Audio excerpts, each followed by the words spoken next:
Good afternoon, everyone, and welcome to our inaugural CIB Day. My name is Kiera, and I'm part of the communications team here at the CIB. It's my pleasure today to keep our session running smoothly and moderate your questions. Today's session, my colleagues from our investment team will cover our green infrastructure, clean power, and trade and transportation sectors. If you have questions at any time, you can enter them into the Q&A box at the top of the screen. We'll address as many questions as possible after the presentation. We'll also be providing some helpful links and information in the chat, so I encourage you to keep an eye on that today. If you would prefer to experience today's session en français or another language, we are using live, real-time automated audio translation and transcripts. You can access that using the Wordly link or QR code in the chat. Si vous préférez assister à la séance aujourd'hui en français ou dans une autre langue, un système de traduction audio et de transcription automatique est en place. Vous pouvez y accéder en utilisant le lien Wordly ou le code QR dans le chat. Finally, today's session is being recorded. Now, let's get started. I'd like to introduce our speakers. Mike Schoen, who is a director on our investments team, leading projects in our clean power sector. Divya Shah, who is managing director at the CIB, bringing a wealth of experience in infrastructure finance and leads our trade and transportation and critical minerals sector. And my colleague Aaron Berg, who's the director on our investments team, spearheading our building retrofits initiative here at the CIB. I will now turn it over to our presenters and over to Mike to kick us off today. Great, thank you, Kiera. So as Kiera mentioned, Mike Schoen, I'm part of the clean power team here at the bank. And before we talk about clean power specifically, thought we could give a brief update on the progress of the bank. So we've closed over 70 transactions to date, representing 13 billion of investment commitments and over 35 billion of project value. And in my view, this really reflects the continued evolution of the bank. We've gone from essentially a startup finding office space people to building and developing a pipeline, and now we're really executing on that pipeline and seeing good momentum, and I think we'll continue to see good momentum across the country. So specific to clean power, our focus really in this space, go to the next slide, please, is non-emitting generation, transmission, and storage. And our mandate really is to help decarbonize the electric grid and electrify the economy. And so when we look at opportunities, there's some key criteria that we're trying to optimize. So our main impact measure is GHG emission reduction, and we're always looking at emissions reduced on a dollar per CIB capital basis and comparing that to other opportunities. We also measure private capital, both debt and equity, that we can catalyze in a transaction.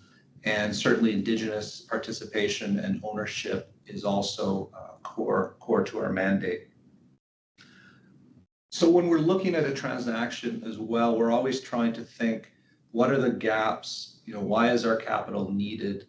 And it's really sort of two key gaps that we're often involved to support. One is more of a risk gap where a conventional lender may not be wanting to take certain counterparty or revenue risks. And the other we're seeing more frequently is an affordability gap, where a project otherwise has merit from an emission reduction standpoint or a system reliability need, but concerns over cost of capital are preventing the project from moving forward.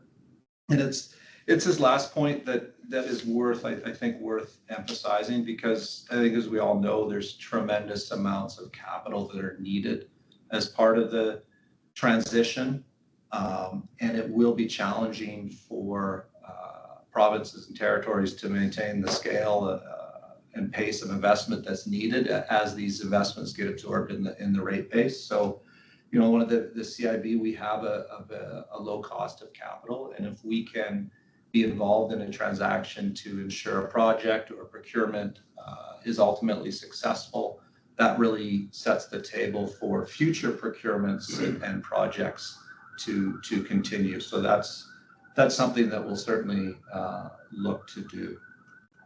So turning to specific, some recent transactions here. In Alberta, on the generation side, we recently closed a couple solar projects, Deerfoot and Barlow and Tilly. They had a merchant revenue component as well as significant Indigenous participation. On the generation side in Saskatchewan, we were involved with Beckevar Wind, and this transaction, there was really a financing gap that emerged due to supply chain cost inflation. And so the bank became involved when this transaction was at risk of not happening. And certainly Saskatchewan's an important jurisdiction for us, as it still has a few coal-fired plants. And so it was important for us to help support that transaction. And then on the energy storage side of things, we're seeing opportunities certainly as utilities, as system operators look to manage, increasing penetration of renewables, intermittent generation on their grid, but also provide some of the ancillary services that were once the domain of thermal assets. So if we can encourage a utility, a system operator to utilize, non-emitting storage at the expense of peaking gas, that's something that's attractive to us, and we'll look to get involved. I also want to speak to a couple more transactions on the next slide here. So Darlington New Nuclear, so we provided close to $1 billion of early works financing just to support this exciting project. And look, the reality is that wind and solar alone aren't going to solve the problem. You need emission-free baseload generation, and in areas that aren't blessed with hydro resources, this is nuclear. Small nuclear is seeing a lot of progress, and an area that frankly is going to be watched closely by other jurisdictions, Saskatchewan, New Brunswick. We'll look how successful this project hopefully will be, and look to deploy it elsewhere. And then finally, another area that we participate here within Clean Power is district energy. And so we've closed a few transactions in this space, and this is really about using our capital to expand low carbon heating and cooling networks and enhance the efficiency of the existing systems. And ideally what we want to see here is we want to use our money to build out the system larger and more quickly than would otherwise be occurring based on existing building growth. And so we're really looking to take adoption risk here and build the systems for 10, 15 years down the road, and then provide patient capital to be repaid as buildings connect.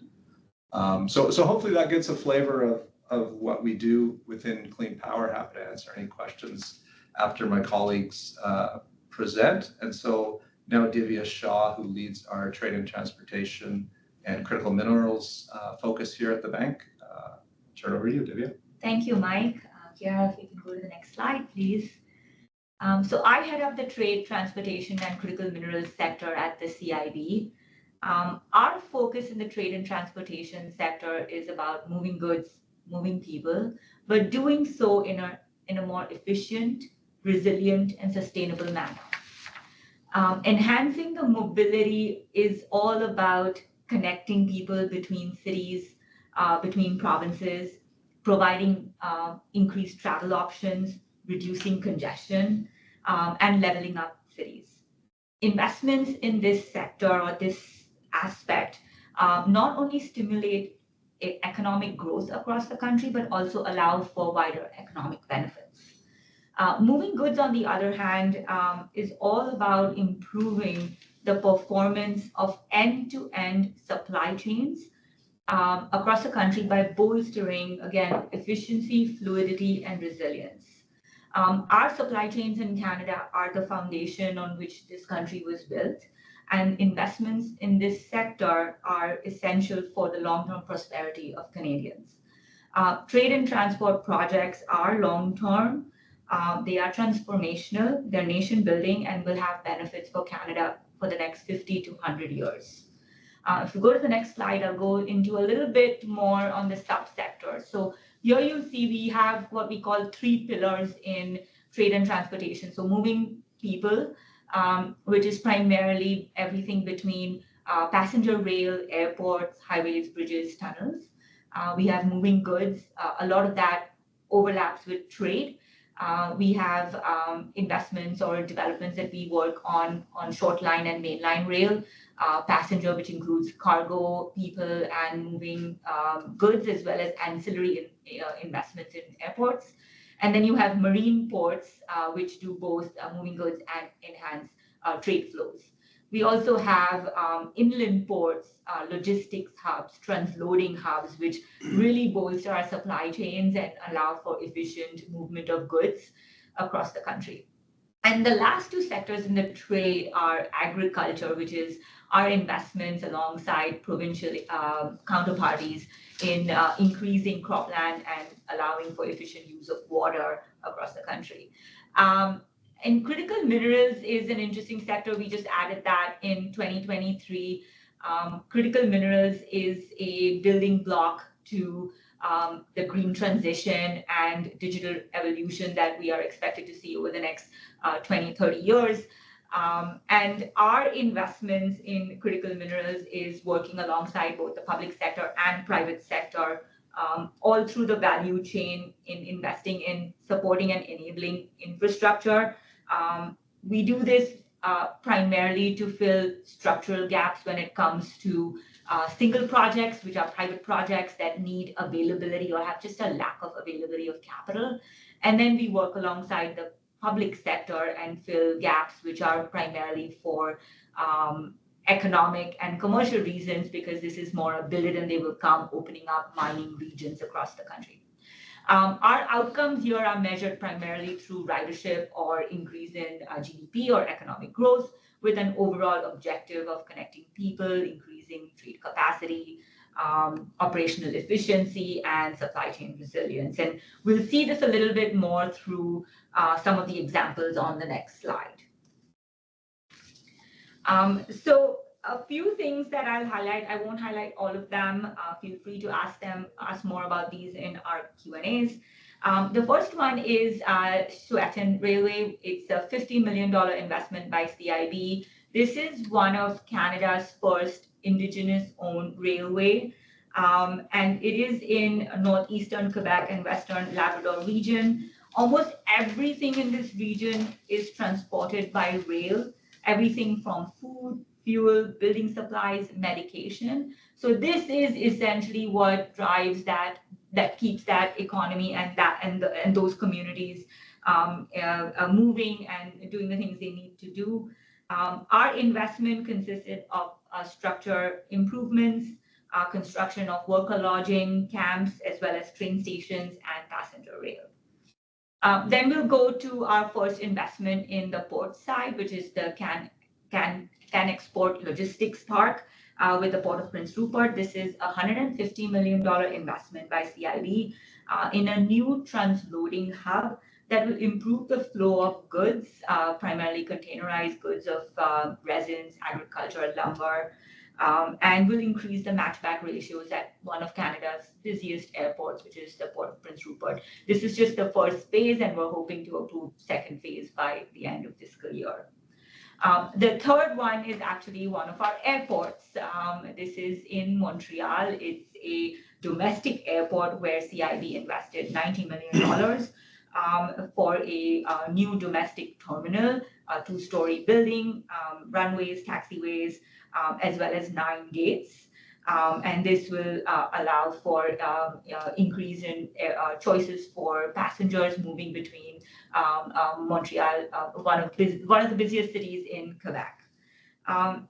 In addition to this, CIB in the trade and transport sector also does a lot of work with public sector clients in developing their projects. And this is through our acceleration financing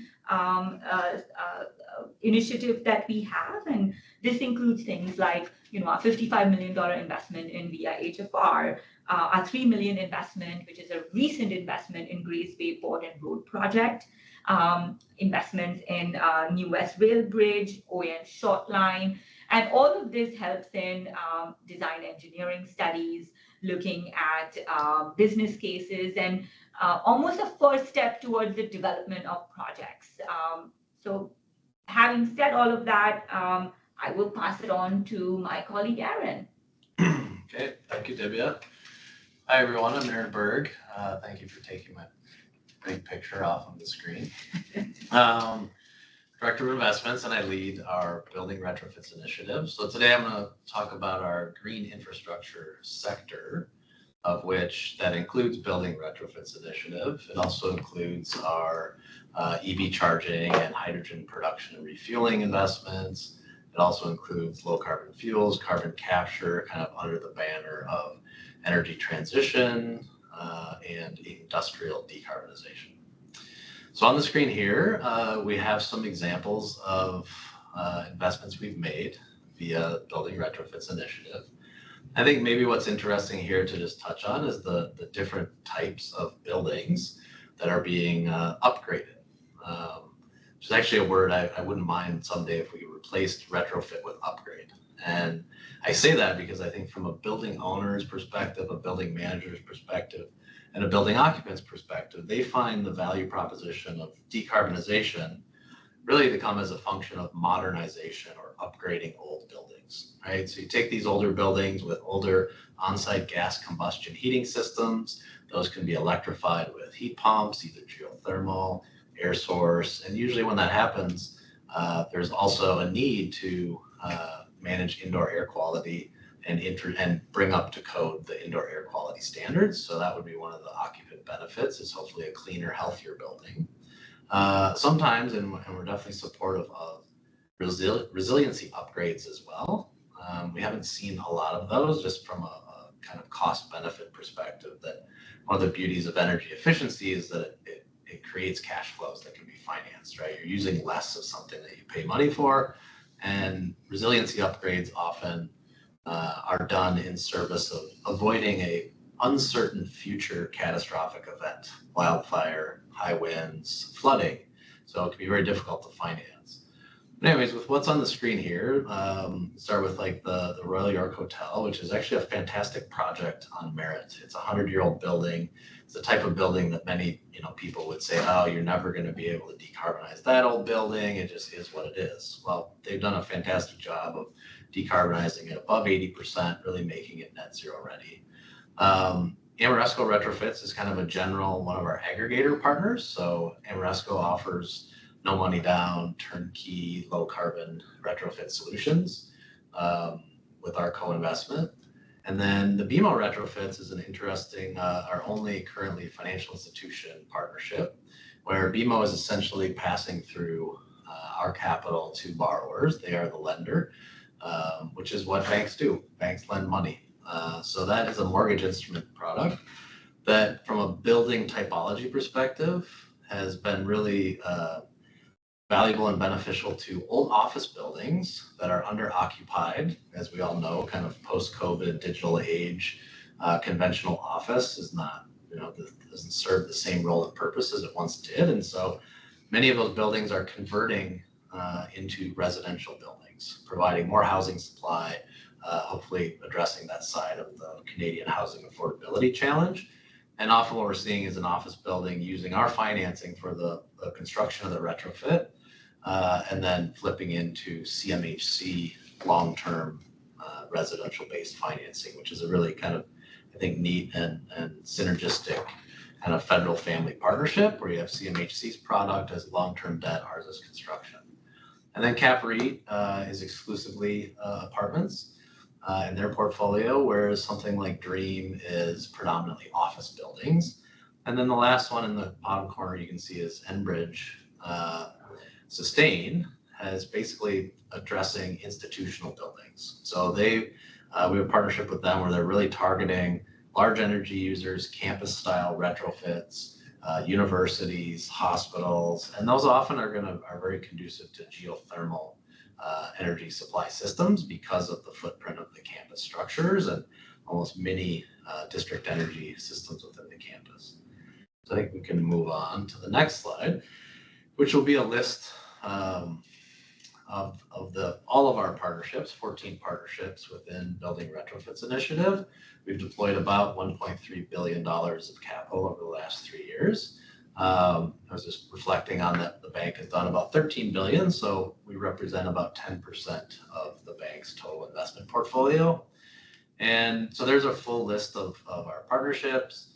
If anyone on the call is looking to have their building upgraded, we welcome you reaching out to those partners. We can help connect you with those partners, many of which are offering solutions, particularly if I go through Amoresco, BMO, Efficiency Capital, Enbridge Sustain if you're an institutional client, Ionic Blue Johnson Controls, Noventa, Sofiac are all offering our capital alongside private sector capital on a no money down, turnkey, performance guaranteed arrangement, which can be very attractive to some.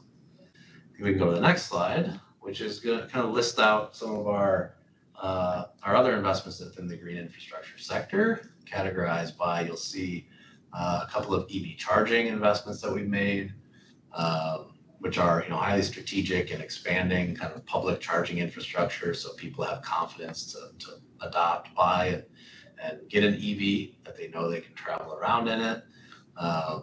You also will see, I guess, on the top, BC Ferries, which is ultimately a transit project, but got included here. But that's a pretty cool one with electric ferries replacing diesel ferries. So there is anything we do within green infrastructure really is trying to have a nexus around carbon reduction and service of the 2030 and beyond federal climate targets. You'll see some water in here. I think we've also started to position our water investments as housing enabling infrastructure as well, not just green infrastructure. And then Varen on the bottom, we actually have more details on that later, so we can go over that later. Go to the next slide. Here's a little bit more about the Building Retrofits Initiative. So kind of touched on this, but the purpose of it is really to make investments into the decarbonization of the built environment in Canada, which represents nationally like 20% of carbon emissions of the total economy. But certain provinces it's actually much higher than that. So we make these investments with a minimum carbon reduction to eligibility of 30%. And we calibrate our interest rates in our investments to incentivize and really trying to address the affordability gap of adopting low carbon technologies right now on the cost of capital side. So we offer preferential interest rates for projects that attain 50% or greater carbon reduction. And that's proven to be somewhat effective and valuable for people and kind of nudges them to think a little, maybe a little bit differently and a little bit more ambitiously than they otherwise would have without our involvement. And as an impact investor, I think that's a really good example of how we're exchanging our financial pricing in exchange. So when we get higher impact return on our investment, we're willing to take a little bit lower financial return. And as you see here too, I mentioned earlier that one of the cool things about energy efficiency retrofits, which decarbonization is not always energy efficiency per se. Sometimes it's fuel switching from fossil fuels to on-site, electric heating and cooling systems. But typically, you're also going to, make improvements to a building envelope, and you're going to reduce your demand for energy before you switch, and therefore it creates cash flows that can be financed. And I guess on that, I'd just like to say we think one of our strategic objectives of the initiative is to actually create a robust $2 to $3 billion ultimately portfolio of decarbonization retrofits. And through our monitoring and verification requirements that are part of our investments, we will actually then have a robust data set that we think can help inform greater private sector investment really establishing the predictability and reliability of forecasted energy performance and forecasted carbon performance. So it's a little bit into the weeds, but we're here to talk about how we make our investments today. And so our minimum investment size is $50 million, which can create challenges when trying to address buildings, and that many buildings maybe lots of buildings are not even worth $50 million. And so they may need an upgrade in the tune of $5 million. So therefore, we've created a couple different structures in addition to our kind of most basic investment structure, which is the direct investment or direct loans. So CapREIT on the beginning on the list that you saw, Dream and Avenue Living and CapREIT, those are some examples of kind of portfolio-wide balance sheet loans that we've entered into to help those owners retrofit multiple properties within their own portfolio. The second type is what we call our aggregator model, which was Ameresco, Johnson Controls, Enbridge Sustain, Efficiency Capital, Sofiac, et cetera. And in that structure, we are lending money to a newly formed special purpose vehicle alongside private capital that then goes out in the world and has 5 years to basically offer that no money down, turnkey, low carbon solution to anyone in the market that is interested in it and can find value in the agreement. And then our last structure is a participation agreement structure where essentially, our partnership with BMO is our only example of this now, but we are in active discussions with other financial institutions, hoping to launch more of these partnerships over the next 12 months. And in that arrangement, essentially, it's a blended finance product where it's CIB's public impact capital alongside private sector banking capital delivered as a second lien mortgage on title for assets. And so as long as there's enough value in the building and can qualify from a credit perspective, essentially it's affordable debt to decarbonize a building. I think we move on. We have a few more here. And so here's a little bit about kind of, zooming out to kind of the broader energy transition and industrial decarbonization. This is really focusing on heavy emitters, supply side to displace conventional fuels. So you'll see, the hydrogen production side of it, carbon capture and storage, and then general low carbon fuels such as biodiesel or sustainable aviation fuels. Really, these are kind of the big game investments, whereas some of our aggregator investments are trying to collect and collate a portfolio of smaller projects. Here we're looking for projects that have the potential to reduce carbon pollution by 1 million tons or greater per year. We recognize that in this sector there's chicken and the egg problems with offtake agreements, revenue models, predictability of certain things, and therefore have developed our front-end engineering and design capital program that can really help bridge that gap from kind of a concept and a business plan and complete all the engineering necessary to get into an investable project. Within the feed structure, we have a minimum 1-to-1 private capital ratio requirement and a minimum investment size of 10 million with a maximum of 30. And eligible projects are as below, as I mentioned: hydrogen, CCUS, and low carbon fuels. Here's an example of one of these types of projects, Ferenz Carbon Recycling. Really what this is biorefinery that relies on as a feedstock unrecyclable wood waste from construction and demolition, along with residual wastes, municipal waste in general, and all gets mixed up together. It's kind of idea of a circular economy type investment, where it's taking waste, recycling it into a usable product and displacing fossil gas.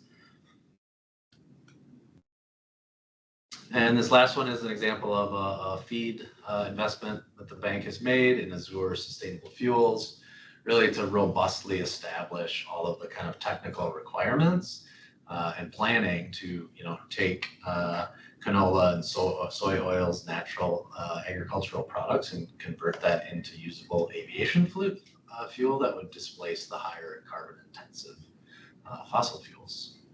So I think that's the last slide. Yeah. Thank you. And I'll turn it back to our hot pink Moderator Kiara.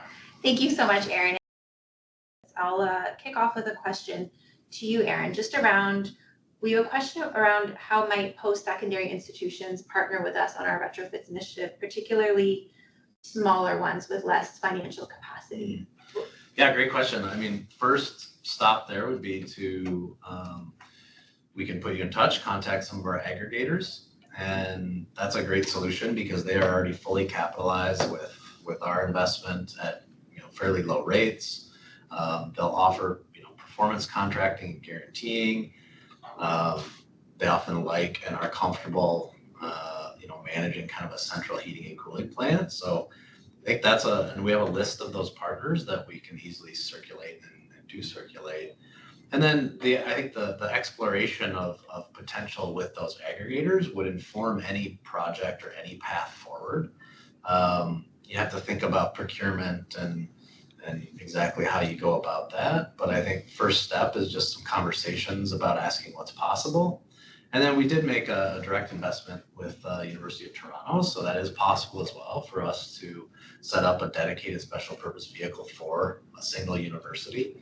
But again, that's a function of size. So smaller, definitely aggregators, and even larger, I think, first step. And that was a strategic intent of ours to try to establish a cohort of these aggregators and these providers, essentially a supply side in the market of turnkey, no money down, low carbon solutions. And we've kind of just attained that, I feel like, with the number of investments, Johnson Controls, Sofiac, Amoresco, Enbridge Sustain, Efficiency Capital, and we'll be announcing another aggregator next week. So it's a fairly robust cohort that can compete with each other and support a competitive procurement process, but we would welcome and encourage you to reach out to them, and we're happy to facilitate them.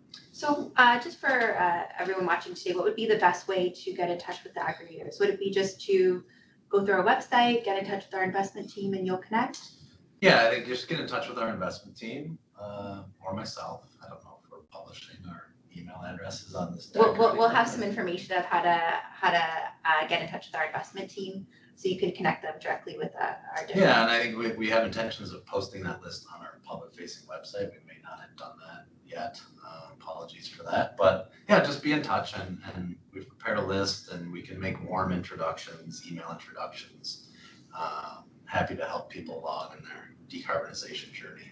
Wonderful. I have another question that is a bit for the group here. So it's around risk and how we manage risk here at the CIB, which of course we have a unique and important approach to managing risk as an impact investor. So just looking around with, if you'd like to speak to sort of how you tangibly manage risk and approach risk on your teams.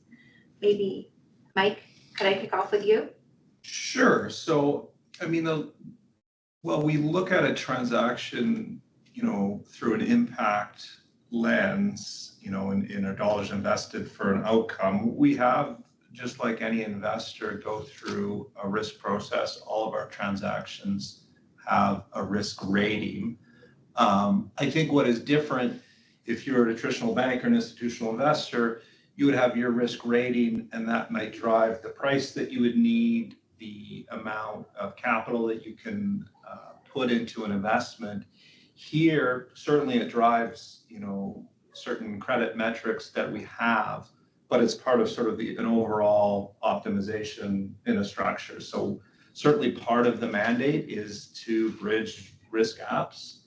And so we definitely do have more sub-investment grade opportunities that we underwrite, or, we're sub-debt in a structure to sort of catalyze some more private debt in it. But how we view risk and how we measure risk is similar to a private sector investor, I would say. Just something to add there. I think one of the main missions of CIB is to catalyze projects that are not happening, right? And the reason that's not happening is primarily because the risk is too high from a variety of different reasons. And that could either cause the project just not happen, or it could cause a cost of capital to be extremely high, making the project not affordable. So we all sit in different sectors, and we look at projects to understand, well, why is this project not happening? What is the kind of risk that's stopping this from moving forward?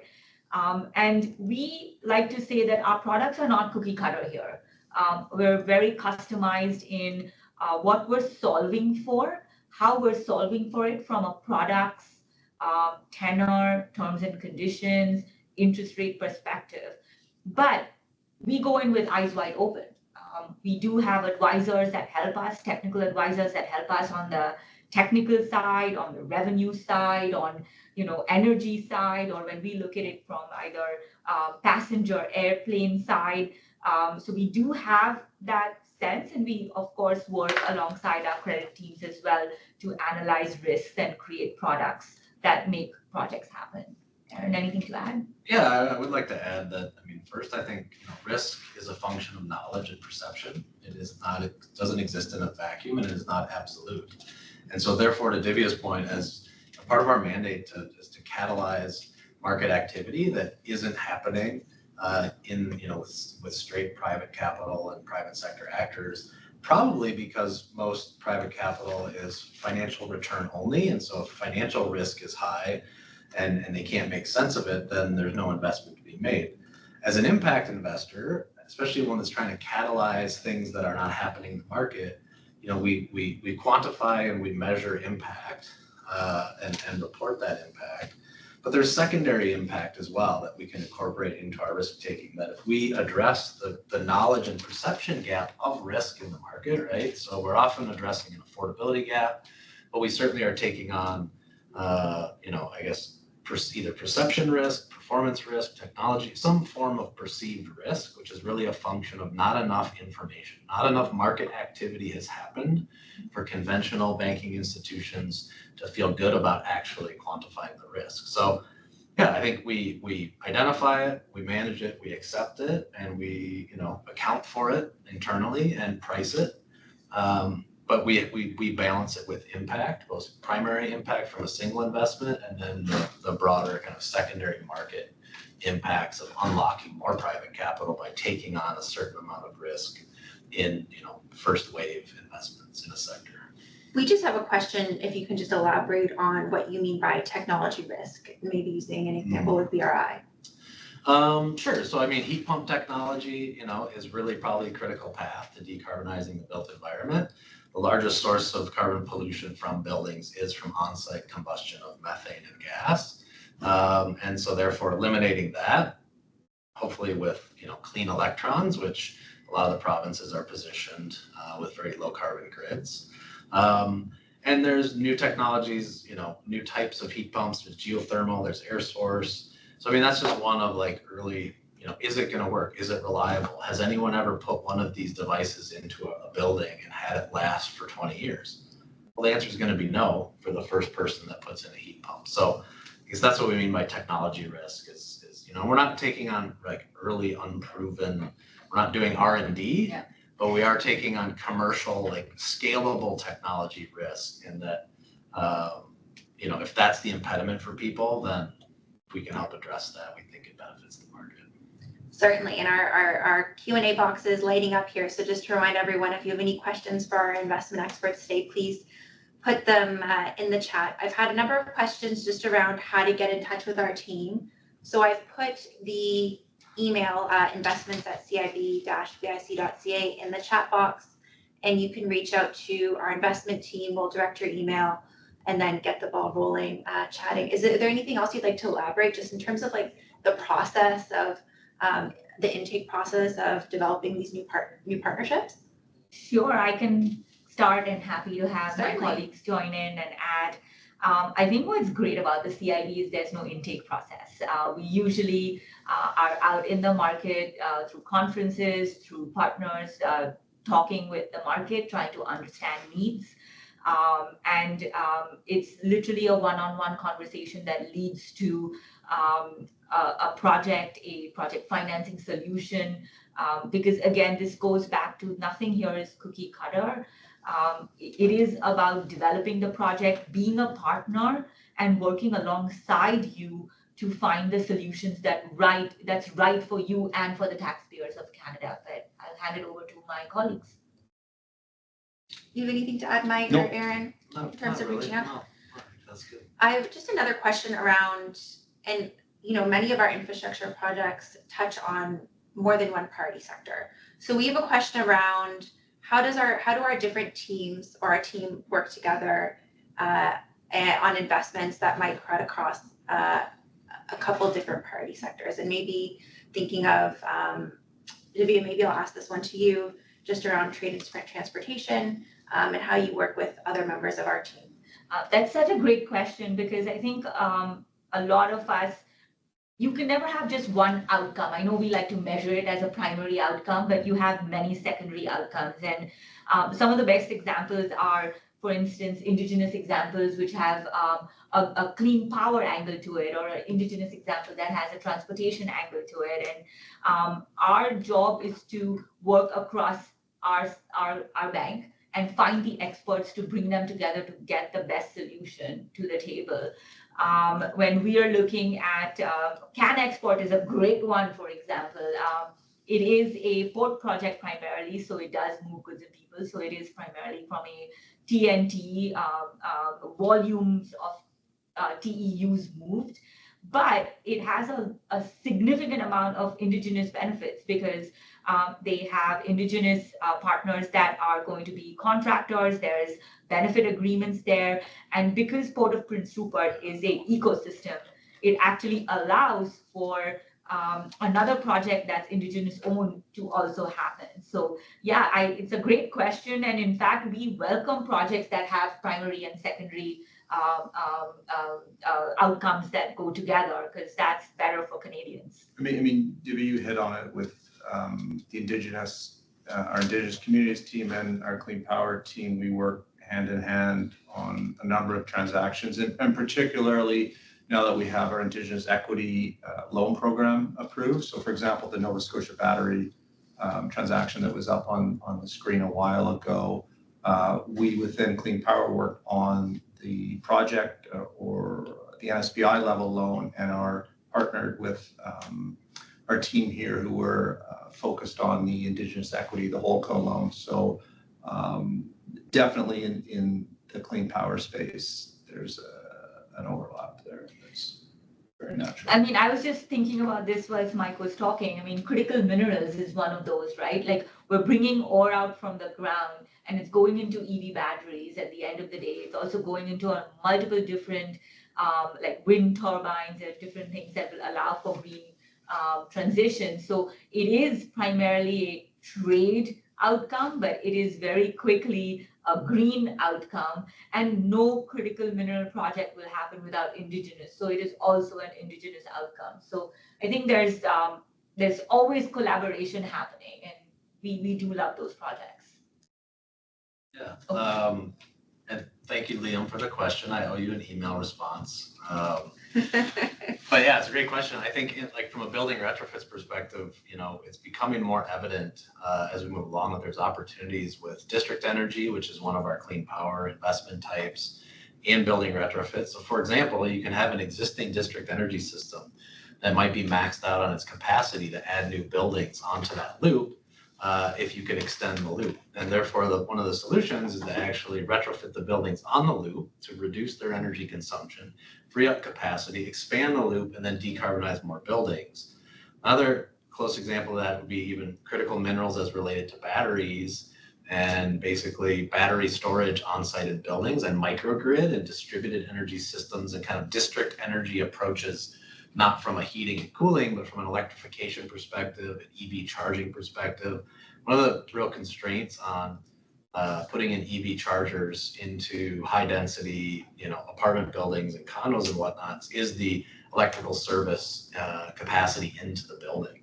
And so addressing that through microgrids and battery storage, in the not too distant future, hopefully, as we have a more robust battery market from an availability perspective and hopefully a cost perspective, I think there's real opportunities to kind of cut across vertical sectors, and we probably end up there. I also think it's a little early days. You have to interact with the regulated utility sector, and some of that kind of bottoms up microgrid stuff is just a little bit too far in front of policy. So we always have to be mindful of utility regulatory policy too, as we try to make investments in leading edge type projects. Thanks so much, Aaron. And Divya, I have another question for you just around our critical minerals investments. So just how are we at the CIB, how's your team unlocking critical mineral mining and operations and exploration? And what sort of projects are we looking for in this space? That's a great question. And we are fairly new in this sector. So we spent a lot of time working or even just with market engagement from both the private sector and public sector, understanding what are the gaps and what are the risks in this sector that needs solving, because Canada is a natural resource rich country. We've been doing this for centuries. So one of the first questions our board and management asked us as to why are these projects not moving ahead? And it's fascinating in single mine projects, which is a specific graphite mine that's owned by a mining developer. This is not precious metals or like gold or silver. It's graphite, it's lithium, it's cobalt, it's manganese, which are not really liquid and traded on the market. These projects are really big. They're all $1 billion over. They're very complex. They're in remote locations. They have fluctuating commodity prices that are impacted by geopolitical environments that are pretty complex. And as a result, and because of the boom and bust of these commodity prices, investors are really shy in investing in this industry. So where in the last 20 years you used to have 15 plus commercial banks, you probably have 5, maybe 6. You do have the equity market, but if you start building these big $1 billion mines just with equity, they're unaffordable. So what CIB can do is really neat, because it's what we're solving here is an availability of capital, or it's a structural gap. And so we work alongside commercial banks, private investors, offtakes, royalties, to basically size an investment based on enabling and supporting infrastructure, and actually just allow projects to happen by making our capital available. So in a way, it's a really simple solution, but we hope that those projects happen that way. On the other hand, you have mining regions, and you have the Athabasca region, you have the James Bay area region, you have the Ring of Fire. These are big mining regions that have multiple mining projects that could go ahead, but have a coordination problem as to who actually goes first, and there's a chicken and egg issue there, and provinces don't want to spend money, the private sector doesn't want to spend money, and this is one that we can come in and help coordinate, provide capital that is basically taking risk on, if we build it, will they come? And that empowers and encourages the provinces to actually move ahead with these projects that will unlock a lot of the mining ores and projects that will then be needed for energy transition. Thank you so much, Divya. And just to remind everyone, if you're interested in getting in touch with Divya and Divya's team on our critical minerals investments in our trade and transportation sector, we put the investments email in the chat, and it's that easy. You can just send us an email, and we'll direct you to Divya and your team. And to Mike and Aaron. And Not just you. specifically on critical minerals. Mike, over you now. Just I'd love to hear a little bit more about how your team partners with Indigenous, First Nation, and Métis communities on clean power projects. Yeah, so I think in most, if not all, projects these days, are on, first off, on the traditional territory of Indigenous peoples who have close connection to the resource. And so it's really understanding impact on the project in their community. Are there opportunities for ownership? And we always, like we say, we must say meaningful Indigenous ownership, but we don't hard code or put goalposts around that, because that may be meaningful, may be different things for different communities depending on their level of sophistication, past experience. So it's first, ourselves as a Crown corporation, we have our duty to consult obligations, and that's one element, but the more sort of relevant element is trying to understand the impact on the project, on the community, the partnership, with the sponsor, And so it's just sort of critical aligning all those together to make, because ultimately, if you don't have that social license from the community, the project is not going to be successful, whether that's an Indigenous community, a municipality. So it's all just part of, frankly, good investment diligence and underwriting transaction, but also what's right for stakeholders affected by the project. Thank you so much, Mike. And we only have a few minutes left, so why don't we end with a rapid fire question on, if I can just ask everyone just for a few thoughts on sort of what's next for your sector. What are the big opportunities that you're looking forward to in each of your respective sectors? And maybe, Aaron, I'll start with you in BRI. Okay, thank you. I think battery storage really for buildings is that buildings position themselves as assets for further grid decarbonization as part of the solution to also decarbonize transportation so that they have enough power on site to charge those vehicles, and then hopefully become a form of virtual power plant themselves where they can support kind of a two-way distributed energy system. So that's what I get most excited about. Awesome, thank you so much for sharing. Mike?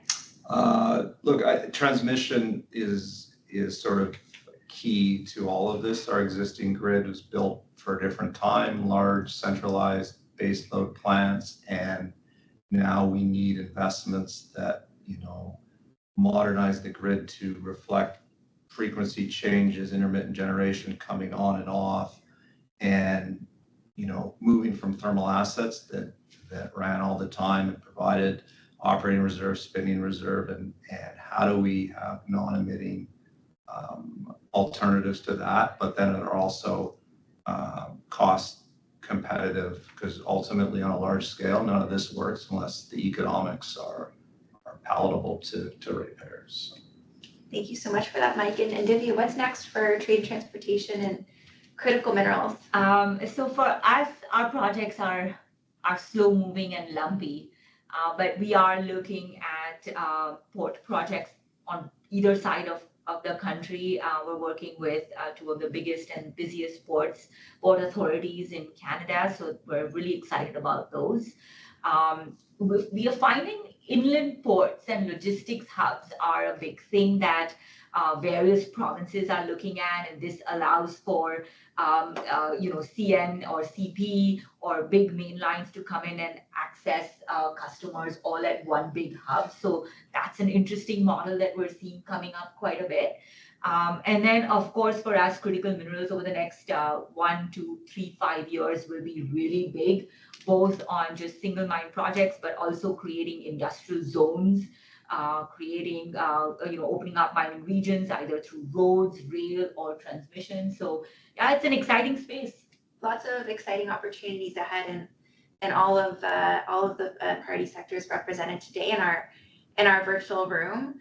I just want to thank everyone for your participation and the discussion today. We didn't get a chance to get to every single question, so if we did get a chance, just feel free to email your question as well, because we certainly welcome those.